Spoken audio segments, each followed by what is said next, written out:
और रोज चर्चा हो रही है कि डॉलर का दाम बढ़ रहा है, डॉलर का दाम घट रहा है, हमारी इकोनॉमी चौपट हो रही है, ये पूरा बनाना रिपब्लिक है।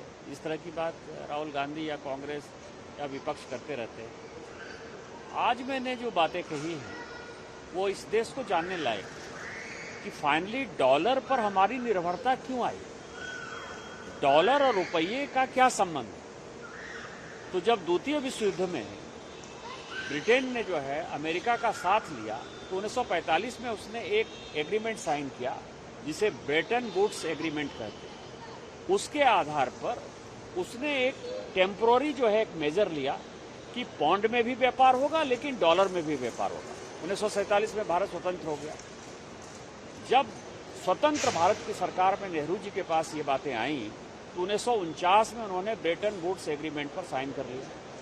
ठीक है, वो चलता रहा। जो हमारा पौंड के साथ व्यापार होता था, रूबल के साथ व्यापार होता था, येन के साथ व्यापार होता था, या दुनिया की और भी करेंसी के साथ होता था, पाकिस्तान के साथ रुपये के साथ होता था, बांग्लादेश उस वक्त पाकिस्तान का पार्ट था, लेकिन नेपाल के साथ हमारा व्यापार होता था, नेपाल में भी हमारा पैसा चलता था।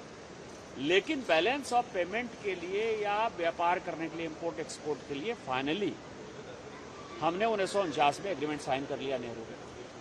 अमेरिका ने ब्रेटन वुड्स एग्रीमेंट के तहत 1962 में ये तय किया कि अब जो डॉलर छपेंगे वो डॉलर के लिए जो कोलेट्रल देना पड़ता है, जो पैसे देने पड़ते हैं, वो जो गोल्ड देना था वो गोल्ड अब नहीं दिया जाएगा। गोल्ड नहीं दिया जाएगा इसका मतलब कि दबादब जितना डॉलर छापना है उतना छाप लो।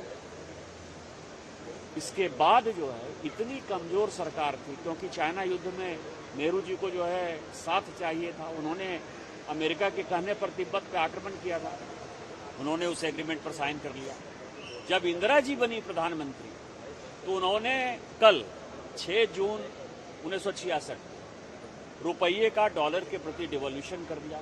37% डिवॉल्यूशन हुआ। पूरे दुनिया के इतिहास में इतना बड़ा डिवॉल्यूशन किसी कंट्री ने किया ही नहीं। जैसे लगा कि खत्म हो गया। 1971 आते आते ब्रेटन वुड्स खत्म हो गया, क्योंकि पूरी दुनिया को लगा कि तुम्हारा रुपया कैसे छप रहा है डॉलर, उसका जब कोई अता पता ही नहीं है तो हम तुम्हारा एग्रीमेंट कैसे मानेंगे। तो ब्रेटन वुड्स 1971 आते आते खत्म हो गया।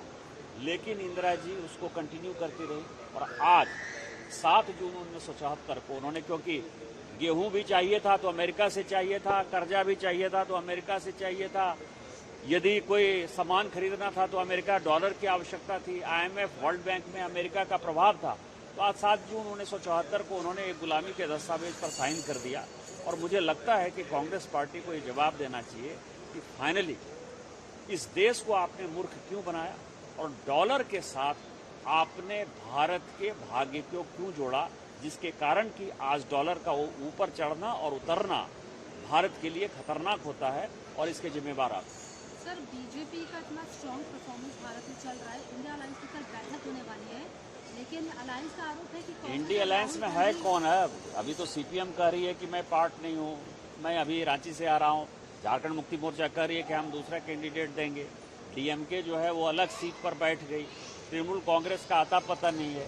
तो जो अलायंस कहीं एग्जिस्ट ही नहीं करता है, ये राहुल जी, प्रियंका जी, सोनिया जी का अलायंस है। अपने परिवार के लोगों के साथ बैठेंगे और उनके 2, 4, 5 जो दरबारी हैं वो बैठेंगे। आखिरी सवाल है सर, राहुल गांधी ने मांग किया था कि विजयन के घर पे ईडी की रेड हो, ऐसा CPM कह रही है, क्योंकि कहीं पर अलायंस करते हैं, कहीं पर ब्लेम गेम करते हैं। ये तो CPM और उनके बीच का विषय है।